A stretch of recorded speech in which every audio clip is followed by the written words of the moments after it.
Good morning, students, to the online class of English. This is your teacher, Meenakshi Sambham. Today, I'll be starting a lesson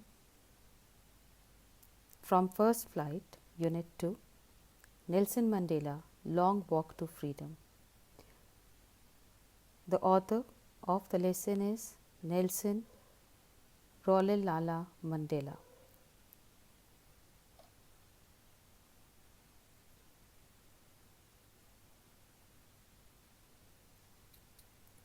Let me briefly speak about the author.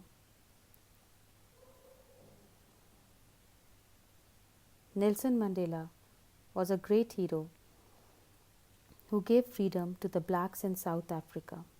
He was born on 18 July 1918 in the village of Mawezo in Umtata, then a part of South Africa's Cape Province. He fought against the apartheid regime of South Africa, which believed in racialism. He spent more than 30 years in South Africa's prisons. He became the first black president of South Africa when his party came to power in democratic elections in 1994. This passage forms a part of the autobiography of Nelson Mandela titled Long Walk to Freedom. It is a saga of the glorious struggle that the blacks of South Africa waged against the apartheid regime to gain freedom.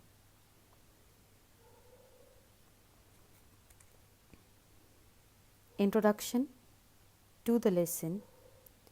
This chapter is an extract from the autobiography of Nelson Mandela, the first black president of South Africa.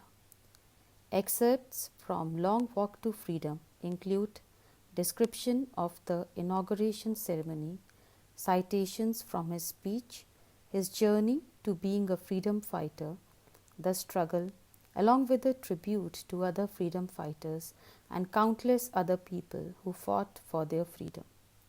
In South Africa, a brutal practice named apartheid was followed.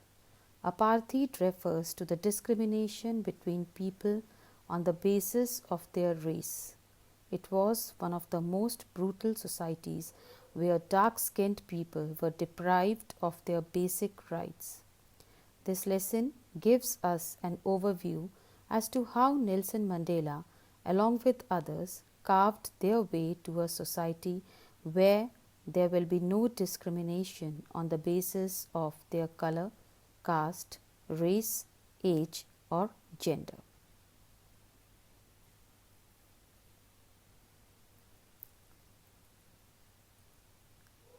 Now, this is from the text. I am going to read out the paragraphs and then give you an explanation. You can also find meanings of the words which are there in the paragraph. 10th May dawned bright and clear. For the past few days, I had been pleasantly besieged by dignitaries and world leaders who were coming to pay their respects before the inauguration. The inauguration would be the largest gathering ever of international leaders on South African soil. The ceremonies took place in the lovely sandstone amphitheatre formed by the Union buildings in Pretoria. For decades, this had been the seat of white supremacy, and now it was the site of a rainbow gathering of different colors and nations for the installation of South Africa's first democratic, non-racial government. Here is the explanation of the paragraph. 10th May was the day when Nelson Mandela was sworn in as the first black head of the state South Africa. It was after years of struggle that his anti-racist party came into power. Until then, the seat had always been occupied by white presidents. That is why the author referred to the day as bright and clear. It was a morning full of hope. Days before this date, many notable personalities started congratulating him for his victory. For the first time in the country's history, so many international leaders came together for the inauguration ceremony. The ceremony took place in an open circular building made of sandstone consisting of union buildings in the Pretoria city.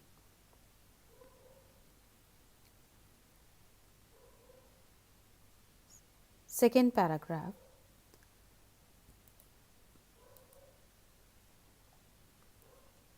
On that lovely autumn day, I was accompanied by my daughter Zinani. On the podium, Mr. De Klerk was first sworn in as second deputy president. Then Thabo Mbeki was sworn in as first deputy president. When it was my turn, I pledged to obey and uphold the Constitution and to devote myself to the well-being of the Republic and its people. The author was accompanied by his daughter Zinani on his big day. First, the two vice presidents took an oath. Then, when his turn came, he committed to respect, protect, and abide by the Constitution and to devote his entire self into the welfare of the country.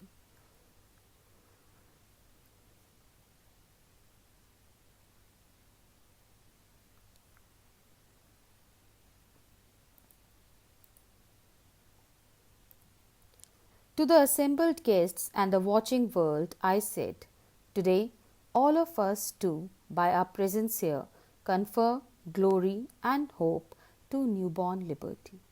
Out of the experience of an extraordinary human disaster that lasted too long, must be born a society of which all humanity will be proud.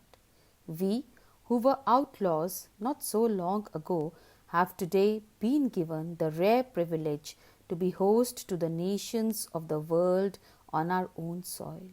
We thank all of our distinguished international guests for having come to take possession with the people of our country of what is, after all, a common victory for justice, for peace, for human dignity.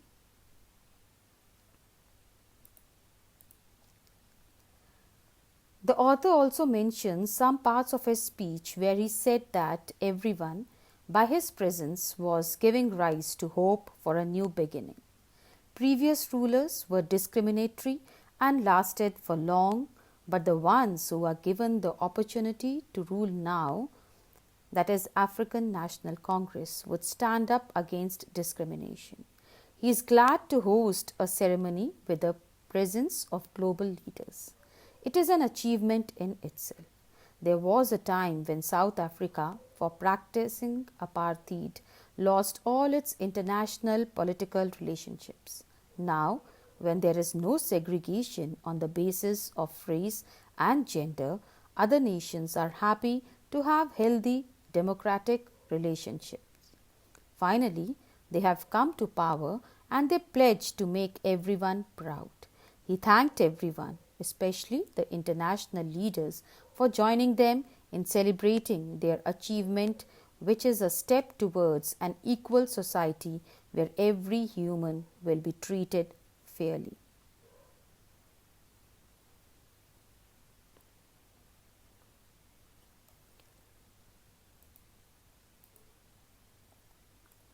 We have at last achieved our political emancipation.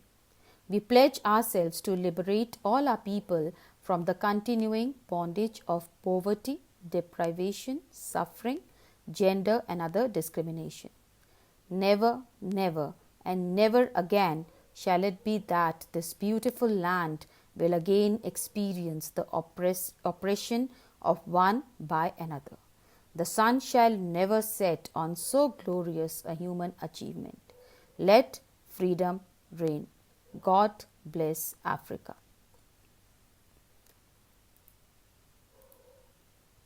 Now here,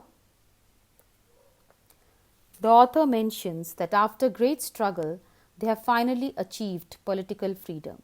His government promised to free everyone of the still existing poverty, hardship and inequalities of all kinds, along with assuring everyone of a country where no community will be considered inferior. He then exclaims that freedom should rule and may God shower his blessings on their land.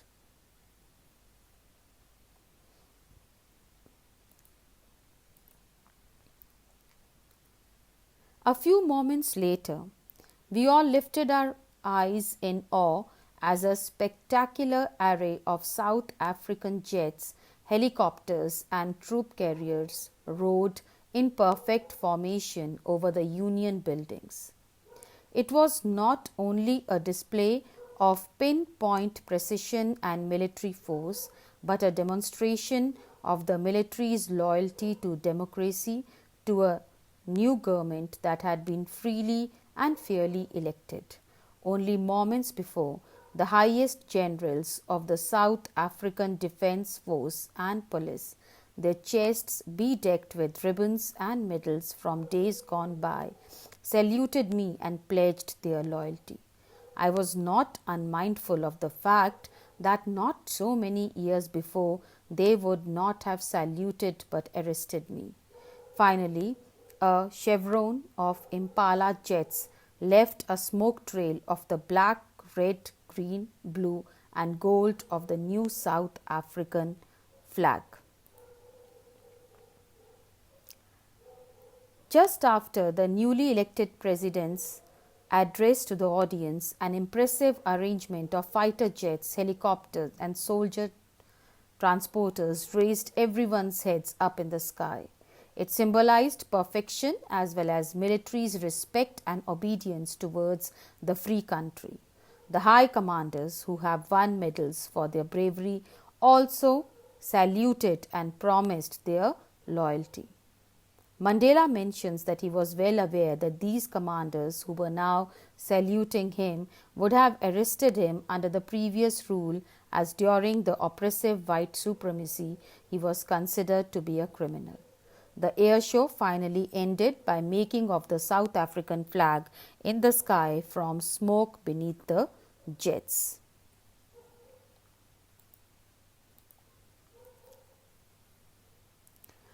The day was symbolized for me by the playing of our two national anthems and the vision of whites singing Nkosi Sikelel Africa and blacks singing Die Stem, the old anthem of the Republic.